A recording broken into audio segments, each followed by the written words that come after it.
Everybody, and welcome back to my channel. So for today's video, I'm going to be talking about favoritism in the K-pop industry. I am a fan of all of these groups that I will be talking about, but I will still refrain from saying anything too biased in this video, since it's more to educate than an opinionated video. This is also your one and only disclaimer to not send hate to any of the idols mentioned in this video, no matter how you may feel about them. Okay, so that's about it for the intro, and I'm just gonna get right into talking about the idols now. Number 1 is Hyojung from Loona. Many people, orbits or not, have been talking about the quote favoritism of Hyojung because of the amount of lines she gets in pretty much all of Loona's songs compared to the other members. Many people dislike Hyojung for this reason while not realizing that this is not Hyojung's fault at all. She does not get a say in how many lines she gets ever. She just sings the amount that her company gives her and that's that, and she never gets to choose her lines. I do agree that the line distributions could definitely be more fair, especially to members Jooe, Hyojung, Yves, and Hyunjin. But again, none of them get to make these choices for them or their other members. I'm sure none of them want their members to get left out, but sadly their company doesn't really care about being fair to all of the members. Some people do argue that Hyojung gets so many lines because she is a vocalist in her group, but also so are Yves, Jooe, Hyunjin, and Hyojung, who are all the members that typically get the least amount of lines, so honestly it is just a matter of favoritism. But no matter of the reasoning of this happening, none of the members, especially Hyojung, deserve any hate for this. And now for Mia of Everglow. Fans like to say that Mia is an Everglow favorite because of the insanely unfair line distributions, where members such as Iran and Anda get 3 seconds of lines, while Mia literally gets over 100 seconds of lines, which also sometimes happens with Chaeryoung as well. But again, this is the same situation as Hyojung's. Mia doesn't get to pick how many lines she gets, and she also doesn't get to pick how many lines the other members of Everglow get.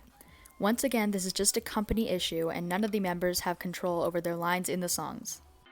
Another idol who supposedly gets favorited over the other members is Yeji of itzy. She got the most lines and yet the least screen time in their comeback, Wannabe.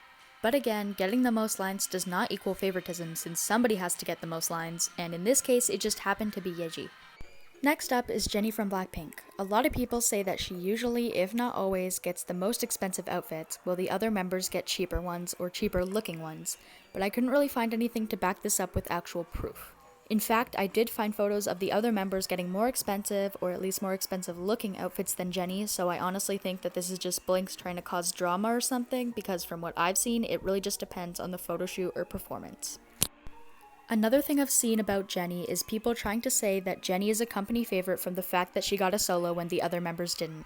But looking now, Rose also had a solo, and there just had to be a first member, and it happened to be Jennie, so I don't think this is really a matter of favoritism.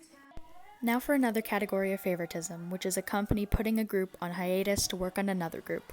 While I would understand why it is important to keep one group putting out music and other content for their fans, the same rules should go for the other group as well. Working on one group does not mean quite literally abandoning another. Take Fromis9 for example. Fromis9's company, Stone Music Entertainment, put the members in a fucking dungeon for over a year, and when they finally arrived with another comeback, it was a mini album rather than a full one. Many Flovers say that this was because of Stone Music Entertainment's new girl group, IZ*ONE. IZ*ONE continued to get comebacks while Fromis9 sat there with no activity rather than posting on their YouTube channel. This is not the fault of neither of the groups, so please do not send hate to either of them, especially IZ*ONE. There are a lot of cases of groups in the same situation as Fromis9, so if you noticed I missed any that you wanted me to talk about, comment them down below and I'll be sure to add them in a part 2 if I do end up making one.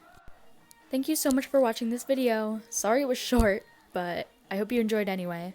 And if you notice I got anything wrong, comment down below and I'll correct myself. Have a great day or night, and I'll see you guys in the next video. Bye!